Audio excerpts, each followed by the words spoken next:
Selamat datang di channel Harso.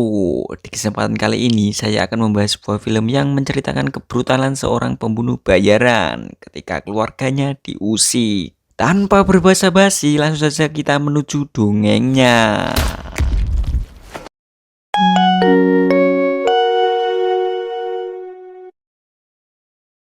Awal mula terlihat seorang yang sedang duduk sendirian sambil menatap jendela. Tak terasa pagi tiba, dia terbangun dari tidurnya, lalu kembali menatap jendela lagi. Sepertinya dia sedang mengintai gedung di sebelahnya yang terlihat seperti hotel. Kemudian dia melakukan olahraga sebentar, setelahnya dia pergi keluar untuk melihat-lihat suasana sekitar. Keep calm. My camo is based on a German tourist. Di tengah itu, dia ditelepon orang misterius. Setelah selesai menelpon, dia menginjak ponselnya. Lalu dia duduk untuk makan sambil mengawasi sekitar. Entah apa yang sedang direncanakan orang ini. Lalu dia kembali ke tempatnya lagi untuk mengintai. Tapi kali ini menggunakan teropong. Whatever it takes. Make sure you're one of the... Singkat cerita, malam hari tiba. Dia sedang merakit senapan. Dan orang tersebut adalah seseorang pembunuh bayaran yang berjuluk The Killer. Lalu tiba-tiba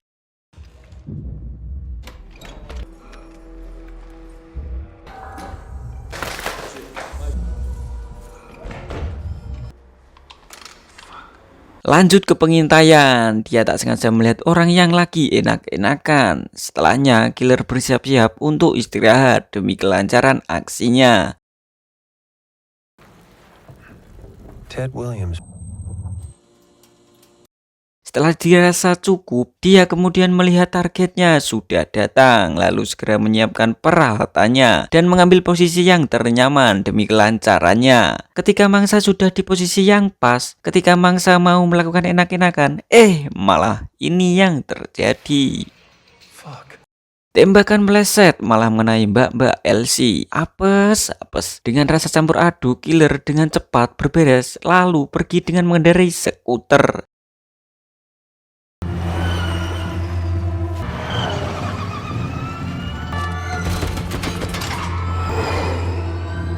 Kemudian killer berhenti dan melewati jembatan sambil membuang helmnya. Kemudian dia pergi ke kamar mandi umum untuk bersih-bersih. Pokoknya dia ingin menghilangkan jejak sebersih mungkin. Lalu dia segera pergi ke bandara. Namun ketika di antrian pembelian tiket, dia melihat anjing polisi dan merasa sedikit grogi. Kalau anjing itu mengetahuinya sebagai pembunuh karena aksinya tadi. Kemudian dia pergi ke kamar mandi sebentar untuk mencuci muka agar menghilangkan rasa groginya. Lalu dia berhasil lolos membeli tiket dengan menggunakan identitas palsu. Setelahnya, killer terlihat sedang teleponan sama orang misterius tadi. Antara lain adalah orang yang menyuruhnya.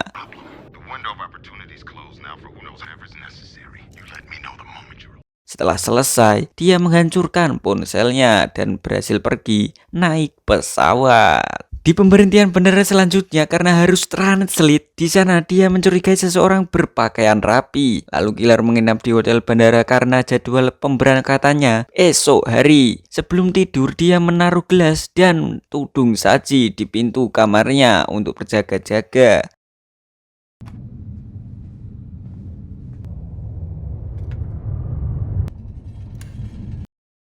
Keesokannya dia berangkat menuju Dominik Republik, negara tempat dia tinggal.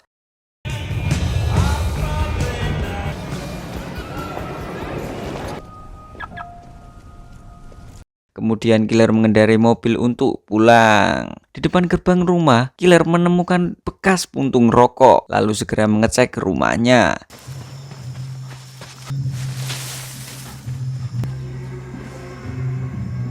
Dengan mengejutkan, rumahnya sudah berantakan dan ada bercak darah di kamar mandi. Lalu killer segera menelpon. Kemudian diperlihatkan killer yang mendatangi rumah sakit. Ternyata istrinya dirawat akibat penyerangan seseorang. Lalu adik iparnya menjelaskan bahwa penyerangan dilakukan oleh 2 orang, satu laki-laki, satu perempuan, yang menaiki taksi berwarna hijau. Lalu killer meyakinkan adik iparnya semua ini tidak akan terjadi lagi. Kemudian killer menunggu istrinya sampai bangun. Istrinya mengungkap dia tetap menjaga martabat suaminya walaupun nyawa taruhannya. Habis itu killer pulang untuk bersiap-siap balas dendam karena istrinya diganggu. Pertama-tama killer mencari informasi tentang taksi hijau. Dia menyusuri kota dari mall, pusat kota, bandara sampai pantai. Lalu dia kembali ke bandara. Ketemulah taksi hijau yang dia cari. Malam harinya dia mendatangi kantor taksi itu, lalu melakukan pencurian data supir taksi yang mengantarkan orang yang menyerang istrinya. Keesokannya terlihat killer sedang memesan sesuatu di sebuah toko. Lalu setelahnya dia mengintai targetnya yaitu supir taksi warna hijau. Ketemulah orangnya, lalu killer mengikutinya. Kemudian killer berpura-pura menjadi penumpang untuk melancarkan rencananya. Each and every step. If you want to succeed. Killer pun menodongkan pistol dan menanyakan soal pria dan wanita yang menghajar istrinya. Pria pun memberitahu bahwa dia hanya mengantarkan saja. Lalu killer menyuruh berhenti di sebuah gang sepi. Supir itu terus ngebacot namun killer tak memperdulikannya. Killer malah mengeksekusinya. Dengan santai killer pergi, tak lupa membawa radionya. Sore harinya, killer menuju bandara untuk mencari informasi terkait 2 orang penyerang istrinya. Dia menuju New Orleans, negara bagian Louisiana. Killer kemudian segera menyewa mobil Grand Max dan menuju tempat persembunyiannya. Di sana banyak sekali peralatan untuk mendukung aksinya.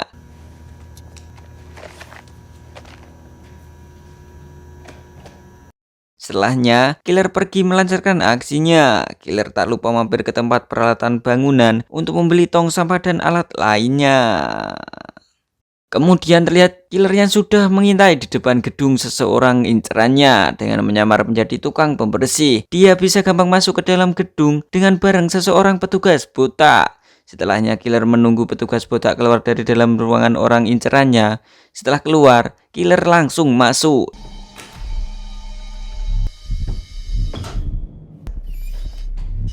Hello. Oh my god. Oh my god. Oh my god. What is it, Dolores? There's no other word for this. Insane. Open the outer door. Dolores. Lalu menyandra 2 orang, satu pria, satu wanita. Kemudian menanyakan orang yang mencelakai istrinya. Ternyata killer menemui orang yang menyuruhnya. Atau bisa dibilang bosnya. Bosnya mengatakan ini resiko yang diterima jika killer gagal dalam misinya. Tetapi killer tak menggubris dan tetap pada pendiriannya. Dia mencari orang yang menganiaya istrinya. Dengan rasa kesal, killer menembak bosnya sampai koit.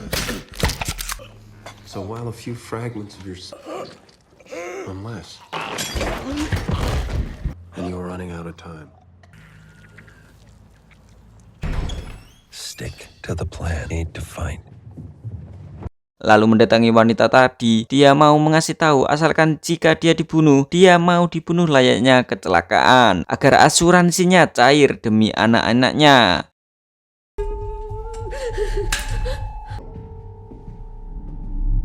This is what it takes.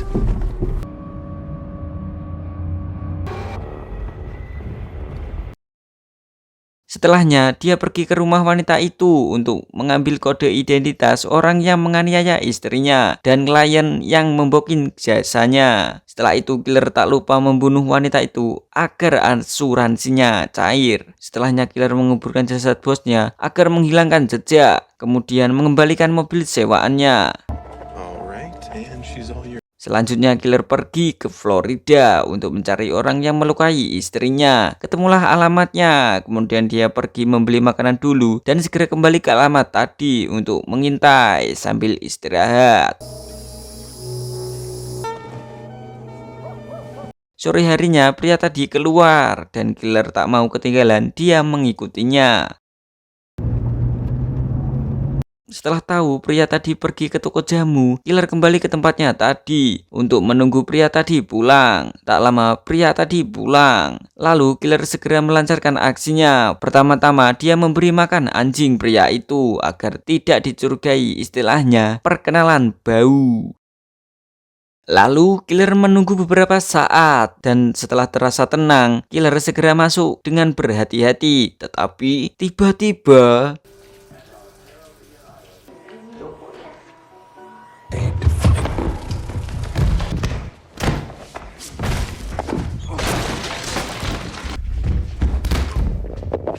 pria tadi menyeruduk killer dari belakang sehingga pertarungan terjadi. Awalnya killer keteteran karena kalah postur tubuh.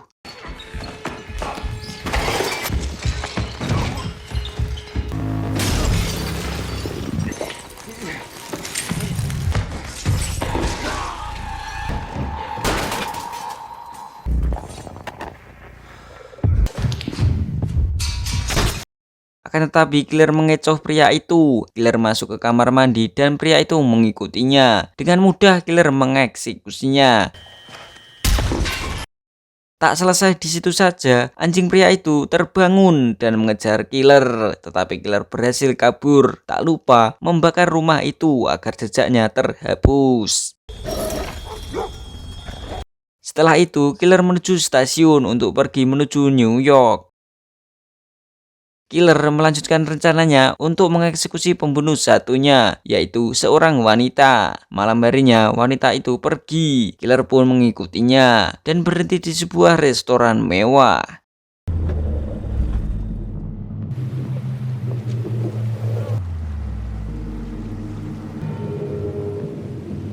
And her boyfriend. Secara terang-terangan, killer mendatanginya. Wanita itu menawari killer makan. Tetapi killer menatap dengan dingin. Wanita itu terus ngebacot, tetapi killer tetap diam. Wanita itu menawari jamu, tapi killer tetap diam. Hingga saat wanita itu menuangkan jamu, killer menyaut dan meminumnya. Tanda dia mengajak bertarung. Setelahnya mereka berdua keluar, tetapi wanita itu terpeleset. Bukannya menolong, killer malah menembaknya.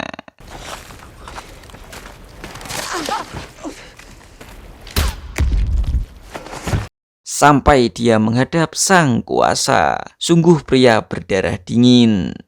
Tak berhenti di situ, killer pergi ke Chicago untuk menemui sang klien. Killer terus membuntutinya. Saat dia mau masuk pintu dari belakang, dia tidak bisa masuk karena terkunci. Setelahnya killer pergi dan memesan duplikat kunci. Kemudian killer datang ke staff gym untuk mendaftar member. Setelah itu, killer membeli senjata ilegal dari seseorang.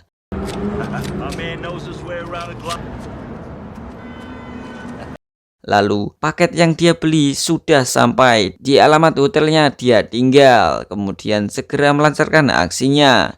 Dengan cepat killer menyalin kunci pintu apartemen tempat sang klien tinggal.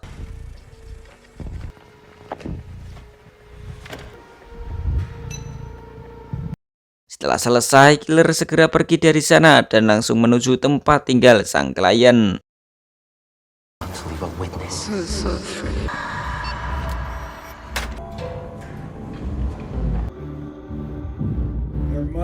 Ketika sang klien dari dapur sembari menelpon, tiba-tiba ada killer. Dia kaget, kemudian killer memberikan kode alamat ke klien. Dia menjadi ingat sama killer. Klien menjelaskan bahwa dia membayar bosnya killer untuk misi tadi, namun berantakan. Tetapi bosnya mengatakan tenang saja, kami akan membersihkan sampai ke akar-akarnya. Jadi dia tidak tahu kalau istrinya killer diserang. Setelah mendengar penjelasan klien, killer pergi. Well, I might. Maybe you're right. I'll find something fit. Pindah di Dominika Republik. Killer yang lagi nyantai sama istrinya yang sudah sembuh di sebuah villa. Lalu film pun selesai. Pesan yang dapat diambil dari film ini adalah dunia sangatlah kejam. Jika kita tidak tahu cara mainnya, maka kita akan ketinggalan. bahkan akan tersingkirkan. Maka dari itu, di situasi apapun, kita harus bisa memanfaatkan situasi dan kondisi sebaik mungkin agar bisa mengikuti permainan dunia. Oke, saya Harsus sebagai juru bicara pamit undur diri.